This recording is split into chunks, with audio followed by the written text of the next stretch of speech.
अस्सलाम वालेकुम, good evening ladies and gentleman. उम्मीद करता हूँ आप सब ठीक होंगे। मैं फैसल डेडी आपकी खिदमत में हाजिर हूँ एक नई एपिसोड के साथ जिसका नाम है mid week market recap by foundation securities, जहाँ हम डिस्कस करेंगे की performance takeaways of PSX from the beginning of this week.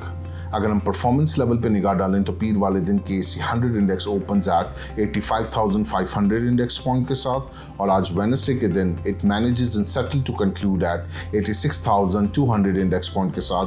मजमूई तौर पे 700 पॉइंट्स का इजाफा देखा है इन the benchmark KSE 100 index over the last 3 working days.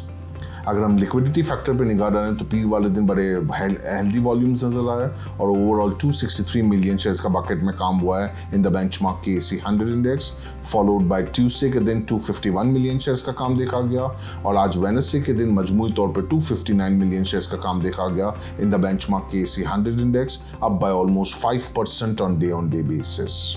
Week जैसे कि स्टार्ट हुआ एक बुलिश सेंटिमेंट्स, एक बुलिश मोमेंटम के साथ, जिसमें एंटिसिपेशन यही थी कि ओवरऑल अगर हम देखें तो इन्वेस्टर थोड़ा सा कंफर्ट जोन के अंदर एक्विटी साइड के अंदर with regards to multiple thing. Number 1, Saudi delegation का आना और उस विजिट के अंदर MOUs का साइन होना, फिर चाइना की तरफ से अभी जो डेलीगेशन चल रहा है। So in other words government is trying hard to pull back the FDI here, और यहाँ पे डिफरेंट सेक्टर्स के अंदर एक इंटरनेशनल पार्टिसिपेशन हमें नज़र आए और उससे इन्वेस्टर का कॉन्फिडेंस बहाल हुआ।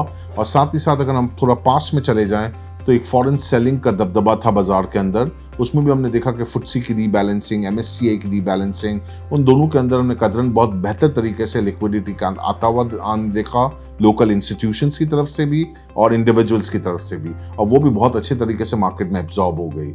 अगर जितना भी FTSE की रीबैलेंसिंग में परसेंटेज हो चुका है वो बहुत अच्छे तरीके से एब्जॉर्ब हो चुका है। स्टिल वैल्यूएशंस अट्रैक्टिव हैं, अर्निंग ग्रोथ मौजूद है पाकिस्तान एक्विटीज़ के अंदर, तो देयर इज़ नो हार्म। कोई ऐसी चीज़ दिख नहीं रही है कि जिसकी बेसिस के ऊपर लिक्विडिटी का कंसर्न हो या कोई मार्केट के अंदर बहुत बड़े लेवल पे करेक्शन मोड नज़र आ रहा हो। किसी भी पॉइंट इन टाइम पे 2%, 2.5% मार्केट के अंदर करेक्शन आ जाना which would turn to be a healthy sign for the market. However volumes जिस तरीके के हैं, पार्टिसिपेशन अक्रॉस द बोर्ड जिस तरीके से नजर आ रही है, वो एक विन विन सिचुएशन है फॉर द मार्केट। एक्विटीज के अंदर एक और इंटरेस्टेड फैक्टर होने की वजह ये भी है कि इन्वेस्टर के पास बहुत सारे फोरम्स अब रहे नहीं है। इंटरेस्ट रेट डिक्लाइनिंग ट्रेंड के ऊपर है, हम इन्फ्लेशन के नंबर्स को ट्रेस कर रहे हैं तो कमिंग मॉनेटरी पॉलिसी में भी 1 से 2% की गिरने की फर्दर जगह मौजूद है, तो वहाँ फिक्स इनकम सिक्योरिटी से पैसा निकल के एक्विटीज़ की तरफ माइग्रेट होता हुआ भी नजर आ सकता है फर्दर कमिंग डेज के अंदर। तो हम देख रहे हैं कि म्यूचुअल फंड्स के पास भी एक अच्छा पीस ऑफ लिक्विडिटी है और आगे चल के और बढ़ती हुई साइड नजर आ रही है एक्विटीज़ की।